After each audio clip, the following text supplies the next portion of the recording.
রাগ হয়ে যাবে যুবকরা। এক যুবক হাত উঠায় আমাকে বলতে পারবে না, বা এক বৃদ্ধ আমাকে বলতে পারবে না, জানি না এখানে কেউ বলতে পারবেন কিনা, আলেম ওলামা ছাড়া, যে আমি জীবনে যতবার চুল কাটছি একবার আমি সেলুনে যায় বলছি আজকে আমার চুলটা আমার নবীর আদর্শ মতো কাটা দিবি। যদি বলে আমি তো জানি না, বলে তুই আগে চাইনা নে, তারপরে আমি আসতেছি। চুল কাটায় কত টাকা নিবি এটা আমার বিষয় না, আমার বিষয় হলো আমার নবীর আদর্শ মতো আজকে আমাকে চুলটা কাটা দিবি। যদি জিজ্ঞাসা করে তুমি এত জোর দিতেছো কেন, বলে আজকে দেখা না হোক কালকে তো হবে দেখা, কিয়ামতের দিন তো দেখা হবে, তখন যেন আমার হাত পাতার সুযোগ হয়, আমি যেন হাত পাততে পারি। জীবনে আপনার বিধান মতে আপনার আদর্শ মতে করতে পারি নাই, কিন্তু একদিন চুল কাটছিলাম আপনার আদর্শ মতো। শুনছি আপনি বড় দয়ালু, আপনি বড় হারিসুম বিল মুমিনিন, আপনি বড় রউফুর রহিম। আল্লাহ নিজের সিফত উঠায় আপনাকে দিয়া দিছে। আল্লাহ রহিম, আপনিও রহিম, আল্লাহ রউফ, আপনিও রউফ। আজকে আমাকে কি দিবেন দেন না? বলুক এখানে একজন হাত উঠা যে আমি নবীর আদর্শ মতো চুল কাটছি। বলুক কুমিল্লার কোন নারী আমাকে, যে বাসর রাত্রে আমি যখন আমাকে সাজাইতে নিয়ে যাওয়া হয়েছে, চাই পার্লারে হোক, চাই বান্ধবীরা হোক, চাই বোনেরা হোক, চাই পাড়া প্রতিবেশী হোক, যখন সাজাইতে আসছে কোনো মা আমাকে বলুক, কোনো বোন আমাকে বলুক, কোনো মেয়ে আমাকে বলুক যে আমি বাসর রাত্রে শ্বাসটা এদেরকে বলছি আমাকে আজকে ফাতেমার মতো সাজাবে। কেননা এই সাজ আমার জীবনের প্রথম সাজ। এই রাত্রের সাজ জীবনে একবারই আসে, দ্বিতীয়বার আসে না। সারা জীবন আমি পার্লারে যেয়ে সাজতে পারবো, আমার মন মতো সাজতে পারবো, কিন্তু আমি বাসর রাতের সাজটা আমি ফাতেমার মতো সাজতে চাই। যদি জিজ্ঞাসা করে কেন, বলে কিয়ামতের দিন মেয়েদের ঝান্ডা ফাতেমার হাতে থাকবে। আমি শুনছি ফাতেমা যখন তার মেয়েদেরকে ডাকবে তো আমিও দৌড়ে যায় ফাতেমার কাছে দাঁড়াবো।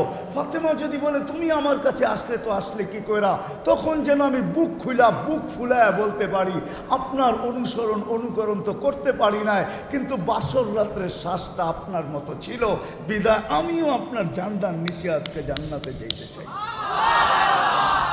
রাগ হয়েন না কুমিল্লার মানুষ, রাগ হয়েন না, আমি ব্যথায় বলতেছি, ব্যথায়। আমি দুনিয়া আমার কাছে এলেম নাই, ব্যথা আছে। আমি ঘন্টার পর ঘন্টা কাটাইছি। এই জন্যই বললাম কেউ অহংকারী মনে করেন না, ৩-৪ হাজার সাহাবায়ে কেরাম ছাড়া সব আমার দেখা শেষ। দুনিয়াতে যেখানে নবীদের নিদর্শন আছে ওটি আমার দেখা শেষ। আমি ঘন্টার পরে ঘন্টা কাটাইছি। কি পাইছি না পাইছি আমি জানি না, ওইখানে গেলে কি পাবো না পাবো তাও জানি না, কিন্তু আবেগ বলতেছি, আবেগ আবেগ বলতেছি, ব্যথায় বলতেছি, যেন আমার জাতি কিয়ামতের দিন আমার গলায় রশি না দিতে পারে। যে আফ্রিকার জঙ্গলে যে মানুষকে বুঝাইছ, সাহারা মরুভূমি একাধিকবার যে চৈসা বেড়াইছ, আফ্রিকার জঙ্গল ছাড়ো নাই তুমি, দুনিয়ার কোনো উন্নত বিশ্ব ছাড়ো নাই, দুনিয়ার কোনো মহাদেশ ছাড়ো নাই, এক এক দিনে ৩ মহাদেশ পাড়ি দিছ, আমাদেরকে তো আয়সা বুঝাও নাই। আমাদেরকে যদি বুঝাইতা তাইলে আমরাও নবীর আদর্শে আদর্শবান হইয়া নিজের জীবনটাকে করতাম, আজকে আল্লাহ পাইতাম, জান্নাতও পাইতাম।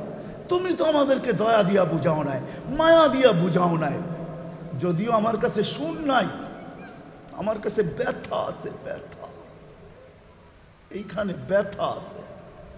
রব্বে কাবার কসম বলতেছি, ব্যথা নিয়ে বলতেছি, আমার এখানে ব্যথা আছে, শুন নাই। আমার কাছে বাসা নাই, ব্যথা আছে। মুহাম্মদুর রাসূলুল্লাহর জিন্দেগির ব্যথা এখানে আছে। জীবনটাই তো চষতে চষতে কাটায় দিছি। ৯৯টা দেশ কি এমনি হয়েছে? তা হাদিসে নেয়ামত বলতেছি, ৯৯টা দেশ দেখা শেষ আমার। এমন দেশ আছে আমি ১৬, ১৭, ১৮ বার গেছি, কিচ্ছু রাখি নাই দেখা।